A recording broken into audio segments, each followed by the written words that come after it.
My husband and his new wife called me a parasite because I called him out for missing half of his child visitation. Now I am going full custody. So, to start with, my ex Harry and I have been divorced for 6 years. We dated a bit in high school when I visited a relative in his hometown for the summers, but I would break up with him when I went back to my city for school, which is about 2.5 hours away. We kept in touch on Facebook then, but he transferred to my school in my sophomore year of college. We got back together and married right after I graduated and moved to my hometown. Our kids, Matt, 11, and Elise, 8, came pretty quickly, and we had a few good years before I felt as if I was already a single mom of 3 kids and was sick of working, doing all the childcare, and all of the cleaning/cooking/planning. We tried therapy but ultimately decided that it wasn't going to work. For 3+ years, it was fantastic. We had a wonderful 50-50 co-parenting relationship. He was such a better father when he had them all to himself, and I had the breaks I had been begging for. We agreed never to badmouth the other in front of the kids or make them responsible for our feelings. We didn't have to spend a fortune on a divorce because we could amicably work everything out, which only benefited our kiddos. In later 2022, he let me know he had gotten back together with Amy. He said her name a bunch like I should know who she was, and I finally asked,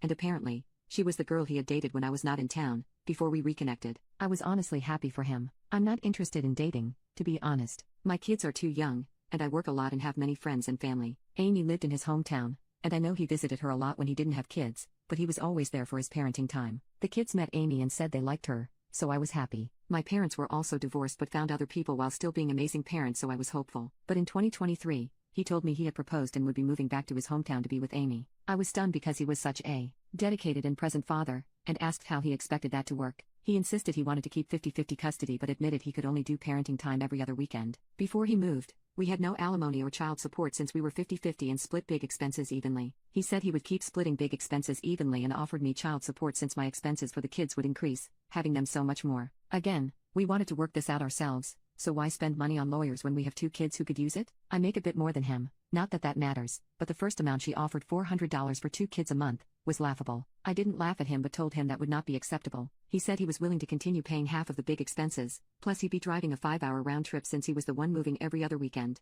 I thought about it a lot and figured that I am fine financially and didn't want to bankrupt him for child support. The most important thing to me was that he continued to be a present and amazing father and said I would be okay with $600 a month plus the shared big expenses. I thought he would be happy with this, but he kept grumbling that he thought $400 was more than fair. Ultimately, he agreed to $600. Again, I wanted to make this work for my kids, so please don't tell me I was an idiot for some of these things. I went out of my way to be helpful. I am single and have many family and friends, so I had more free time. If they had things going on, I never minded keeping the kids for their weekend, always encouraged the kids to be excited to go there, bought gifts from them for things like Father's/Stepmother's Day, Christmas, birthdays, and even worked it out for my relative in their city to pick our kids up from their wedding ceremony since they had an adults-only reception. These kind gestures were never reciprocated. I tried to brush it off and thought maybe I was just doing too much and tried to take a step back when the kids told me that some of the weekends they stayed with me, Harry and Amy had gone on vacations to places like Europe and Disney. I don't follow them on social media, so I had no idea. I go on vacations, too, but going on such an expensive vacation and not taking my kids sounds nuts. They're great travelers. We went to Japan last summer and had a blast. Maybe I'm an annoying parent, but I couldn't believe he'd leave the country or go to freaking Disney and not only not take the kids but not even let me know. I wanted to remain amicable, but after I found that out, the favor stopped, and for the past few months, anytime he asked me to keep them for a weekend because they had plans, I'd say oh sorry, some good luck. Yes, even if it was far in advance. I wasn't trying to be petty, but it wasn't as if they were ever asking to switch weekends. It was always just skipping them. I know his family is useless, but I have no idea about hers. He should be able to make time for his children 4 days a month. Then, a few months ago, I found out he'd been asking my relatives in his city for help. I didn't want to keep bothering them, so I said yes to keeping the kids more. However, I kept track of them whenever he asked me to keep them. Over a 5-month period, it was 5 times. Around that time, Matt had told me some pretty upsetting things and confided that he was okay with staying here more. I was clear that he could tell me anything and that nothing was his fault at all. But he told me when he was at his dad's, both he and his sister needed to be in their rooms at 8 p.m. They were not in bed, but they weren't allowed to be in the living room or anything or have friends over. I asked if his dad and Amy were home during these times, and he said yeah,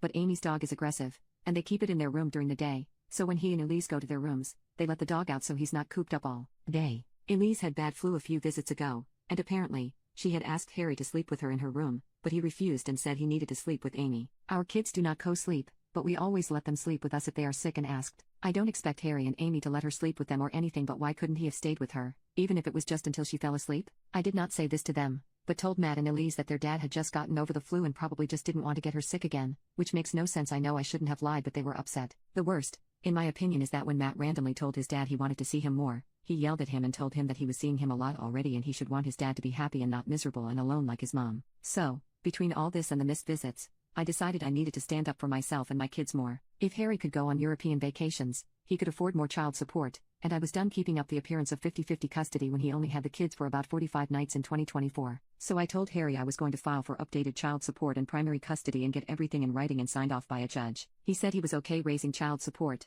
that he had gotten a few raises since we settled it, and that he would be fine with upping it to $750. First, you got all these raises and didn't even think of raising it yourself despite skipping almost half your agreed visitation. And that low amount. I told him it was insulting and we could just let the court figure it out. He reminded me that I made much more than he did, and I was like, yeah, that's why I'm able to take them on vacations when you couldn't scourge up enough money to take your children to Disney World. I know that was immature, but I was pissed. He tried fighting more, but I told him I didn't intend to fight with him outside of court, so I filed. Because in writing this, the judge agreed to almost all of my requests. Child support was increased, I have primary custody and decision-making, and it can be adjusted more if he continues skipping weekends. To be honest, this has helped me tremendously with the kids and their increasing expenses and needs. We only communicate via text or email, and it's only about the kids. But our mutual friend told me that at a wedding recently, Amy and Harry spent much time complaining about me, calling me high conflict and a parasite, and much worse things happened when they drank more, but I won't repeat them. I got upset. My only goal is for my kids to have a great childhood and a present dad, and I feel like I fucked that up. My friends told me that Harry's the one who fucked it up, but I'm doubting myself. Update, quick edit. Sorry if I can't reply to everyone, and sorry for the dumb formatting. I initially wrote this in the Notes app because writing it in the Reddit app is annoying. Also, I'm pretty emotional now, but I think you've already changed my mind about offering to drop child support. I will be going for full 100% custody, though. Unfortunately, things have degenerated since my last post. To get this out of the way, I am in therapy, and so are my kids. I know Harry was seeing someone when he lived here, but I have no idea if he still does. He was supposed to have the kids next weekend as scheduled. Wouldn't you believe it? The other day, he called, and they got last-minute tickets to a concert out of town and asked if the kids could stay here. I told him I had plans the entire weekend that had been set months ago, so he asked if I could bring them or stay with one of my family members in my city. I normally would have pulled out my calendar and marked this off as another missed visitation, but I was just sick of it. I told him he needed to figure it out and not call my relatives in his city. They were not his personal, free babysitters, and he was their father, so he needed to start acting like it. He got upset and said he was drowning. I almost laughed but didn't, asking him what he meant. He said he was struggling financially due to the child support and felt like I was trying to punish him for moving. He said I was allowed to be upset we weren't together anymore, but needed to put the kids first and work with him. I couldn't believe he was saying those things. He knows why our marriage ended, and he knows that I have moved mountains to make our co-parenting relationship work. I hung up. I was at work and did not have the emotional bandwidth to be lied to about this. He tried calling me back a few times, but I had meetings, and I realized I shouldn't have spoken in anger, so I wanted to calm down. He even had his wife call me a few times, but I let it go to voicemail. She left a few cruel ones, nothing shocking, just saying I'm bitter and jealous that Harry moved on and wanted to punish them. It's like these two live in some kind of delusion where I not only want my ex back, but I have never helped them once. When I got home, I pulled the calendar for the past 2 years, which had every missed visitation, including last-minute requests, color-coded accordingly. I emailed this to both of them and said that Harry was responsible for coming up with appropriate childcare during his visitation and that if he found it challenging, we could look into changing the visitation schedule to something more accommodating to their busy lifestyles. Then, I left to take my kids to their sports practices. I did not hear from him. Normally, Harry calls our kids every school night evening around 8 p.m., but he didn't that night. I felt guilty. As I've said, the only goal here is for my kids to grow up with a present father. It might have been dumb, but I did call him that evening so he could say goodnight to them, but he sent me to voicemail. I told the kids he had gotten caught up at work.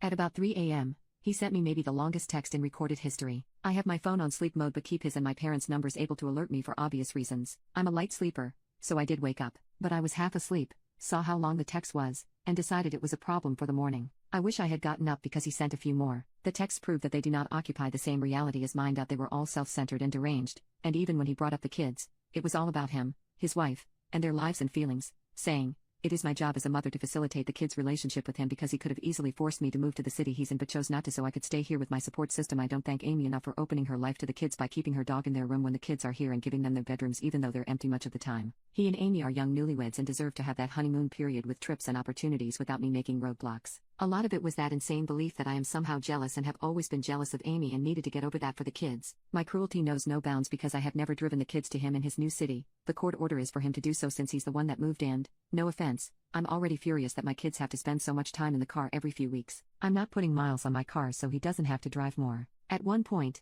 because I know the kids hate the long drives, I offered to split the cost for flights between our cities, and he refused, saying the airport in this city was annoying to get to. They might just get full custody and make me the one to jump through hoops to see my children so that I can know how they feel. Accused me of financial abuse for upping child support when I wasn't destitute. Unless I'm living under the poverty line, my kids don't deserve financial help from their father. I have PTO to burn and decided to take one today because I'm overwhelmed and upset about all this. Yes, I took a screenshot of all of these for my lawyer. I don't want to be the cause of my kids' father abandoning them, but I have been at and beyond my limit for so long I don't know what to do. They both treat me so horribly and make these assumptions that are just simply not true. I want my kids to have their dad in their lives. I've run myself ragged making it work, taking up the slack when they dropped weekends, doing all of the mental heavy lifting for looking ahead, and switching weekends if, for instance, Father's Day falls on mine or her birthday falls on their weekend and planning ahead of time / contacting them. I'm so done. I want to offer this. Fine, you win. No more child support. Keep all your money. You can see the kids the weekends after Christmas, Thanksgiving, and Father's Day. Otherwise, they're with me. You two can live your child-free life and I will be just fine without you. I can't keep putting up with this abuse. I'm at my breaking point.